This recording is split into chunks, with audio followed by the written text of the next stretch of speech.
ఈ బిజినెస్ ఏదైనా మీ ఊర్లో ప్రమోషన్ చేయాలంటే అది సుమన్ టీవీతోనే సాధ్యం. ఇప్పుడే సంప్రదించండి.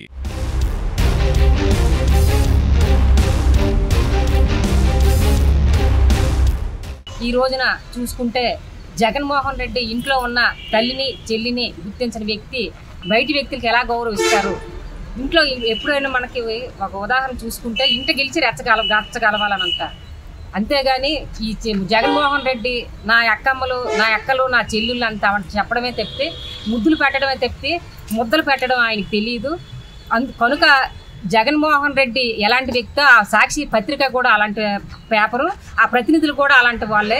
కనుక అలాంటి మాటలు రికార్డ్ చేయడం, అది పబ్లిక్ చేయడం చేస్తున్నారు. అలాంటి చాలా తప్పండి. ఈరోజు మన ఇంట్లో కూడా ఒక తల్లి ఉన్నారు, ఒక చెల్లి ఉన్నారు. భార్య ఆడదాయి, తల్లి ఆడదాయి, చెల్లి ఆడదాయి, అతని పుట్టిన పిల్లలు కూడా ఆడవాళ్ళు. ఇప్పుడు మాట్లాడిన వాళ్ళు కూడా తల్లి ఉంటారు, చెల్లి ఉంటారు, పిల్లలు ఉంటారు. ప్రతి ఒక్కరికి కూడా అది గుర్తుపెట్టుకోవాల్సిన అవసరం ఉంది. అంటే ఓన్లీ రాజధాని అమరావతి మహిళలే కించపరిచినట్లు కాదండి, మొత్తం రాష్ట్ర మహిళలందరినీ కూడా ఈ వాక్యాలు కించపరిచినట్లు ఉంది. అసలు అసభ్యకరంగా ఉన్న ఈ విషయాలు చెప్పాలంటేనే చాలా బాధాకరంగా ఉంది. నోటితో వాళ్ళు ఏం మాట్లాడారనే మాటలు కూడా నోటితో చెప్పాలంటే అసభ్యకరంగా ఉంది. మన చంద్రబాబు నాయుడు గారు చూసుకుంటే 2014లో మనకి పిల్లకి తల్లి ఎలాగో అమరావతి మన ఆంధ్రప్రదేశ్కి రాజధాని అలాంటిదని చెప్పి ముఖ్య ఉద్దేశంతో మంచి దేవతల నగరం అనే పేరు అమరావతిని పెట్టడం జరిగింది. అలాంటి అమరావతిని ఆయన దెయ్యాల నగరంగా మార్చడం జరిగింది. దేవతల నగరాన్ని దెయ్యాల నగరంగా మార్చడం జరిగింది. అంతేకాకుండా అక్కడ ఉన్న రైతులని మహిళల్ని ఇబ్బంది పెట్టడం కూడా జరిగింది. అమరావతిని డెవలప్ చేయడం కాకుండా ఇప్పుడు మరలా తిరిగి అమరావతి రైతులు మహిళలపై అసభ్యకర వాక్యలు, ముఖ్యంగా మహిళలపై అసభ్యకర వాక్యలు మాట్లాడడం జరుగుతుంది. ఆయన మహిళల పట్ల ఎంత గౌరవం ఉందో అనేది మనం చెప్పడానికి ఒకటే ఉదాహరణ చంద్రబాబు నాయుడు గారికి. ఎందుకంటే ఆ రోజు డ్వాక్రా సంఘాలు పెట్టి ఎవరికీ తెలియదు, రోడ్డు మీద ఎప్పుడు కూడా వంటింటి కుందేళ్ళుగా ఉన్న మహిళల్ని రోడ్ల మీద పెట్టి డ్వాక్రా సంఘాల కోసం బ్యాంకులకు రుణాలకు పంపించి వాళ్ళు బిజినెస్ చేయించే విధంగా వాళ్ళ కాళ్ళ మీద వాళ్ళు నిలబడాలి. ముఖ్యంగా ఆడవాళ్ళు అభివృద్ధి చెందితేనే కుటుంబం అభివృద్ధి చెందుతుంది, కుటుంబం అభివృద్ధి చెందుతూనే గ్రామం అభివృద్ధి చెందుతుంది, మండలం అభివృద్ధి చెందుతుంది, జిల్లా అభివృద్ధి చెందుతుంది, ముఖ్యంగా రాష్ట్రం అభివృద్ధి చెందుతున్నారు. ముఖ్య ఆలోచనలతో చంద్రబాబు నాయుడు గారు అలాంటి మంచి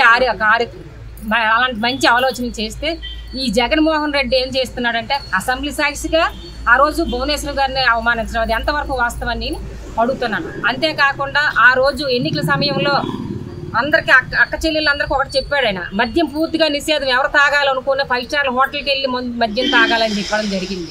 ఆ రోజుని చెప్తే అందరూ మహిళలు అందరూ కూడా చాలా సంతోషించారు. దానికి రివర్స్గా చంద్రబాబు నాయుడు జగన్మోహన్ రెడ్డి ఏం చేశాడంటే కల్తీ మందుని పూర్తిగా అమల్లోకి తీసుకొచ్చి తాలిబొట్లు, ఆడవాళ్ళ తాలిబొట్లు పూర్తిగా తెంచేయడం జరిగింది. అంటే ఆడవాళ్ళకి ఇతను చేసిన న్యాయం ఇదేనా అడుగుతున్నాను. ఆ రోజు ఇచ్చిన ఆచరణలో మాటలకి ఆచరణలో పనులకి చాలా తేడా ఉంది. కనుక దయచేసి జగన్మోహన్ రెడ్డి ఇప్పటికైనా కళ్ళు తెరిచి తనకి ఇంట్లో ఫ్యామిలీ ఆడవాళ్ళ తల్లి చెల్లి పిల్లలు ఉన్నారు, ఆడపిల్లలు ఉన్నారు. కనుక ఇప్పటికైనా గుర్తించి ఆయన మహిళలకి గౌరవించాలి. గౌరవించకపోతే భవిష్యత్తులో మహిళలందరం కలిపి మొత్తం గ్రామం నుంచి రాష్ట్రం వరకు ధర్నాలు చేయడం, కఠినంగా చర్యలు తీసుకున్న వరకు మేము సహించమని ధర్నాలు కూడా చేయడం జరుగుతుందని రోడ్ల మీద ఈ ప్రెస్ ముఖంగా అందరికీ తెలియజేయడం జరుగుతుంది. తెలుగుదేశం అమరావతి పైన తప్పుడు ప్రచారం చేసి అలాగే మహిళలకి కింతపరిచినట్టు మాట్లాడారు. ఇది ఎంతవరకు కరెక్ట్ అని అడుగుతున్నాము. అలాగే కూటమి ప్రభుత్వం వచ్చినప్పటి నుండి ఎవరికైనా ఏ అన్యాయం జరగలేదు. ప్రశాంత వాతావరణంగా 3 పార్టీలు కలిపి ప్రభుత్వం నడిపిస్తున్నారు. ప్రజలకు ఏ ఆటంకాలు కూడా జరగలేదు. ఇలా తప్పుడు ప్రచారాలు చేసి పార్టీల కోసము ఉండి ప్రజలకు ఇబ్బంది పెట్టే విధంగా ఎవరు తయారవ్వకూడదు. ఇది ఒక ఆడపిల్లకనే కాదు, ప్రతి ఒక్క ఇంటికి ఆడపిల్లలు ఉన్నారు. మీ వైఎస్ఆర్ పార్టీలో కూడా ఆడపిల్లలు ఉన్నారు. ఇలా ఎవరికి అనకూడదు. అమరావతి ఎంతో అభివృద్ధి చెందితే దేశ ప్రజలకు కూడా ఉపయోగపడుతుందని నమ్మకంతో నారా చంద్రబాబు నాయుడు గారు ఎంతో ఉద్దేశించి ఎమ్మెల్యేలందరూ కూడా గౌరవంగా పార్టీ ప్రజల కోసం అభివృద్ధి పొందుతుంటే ఈ రోజు బురద జల్లి ఎందుకు ఇలా చేస్తున్నారో అర్థం కావడం లేదు.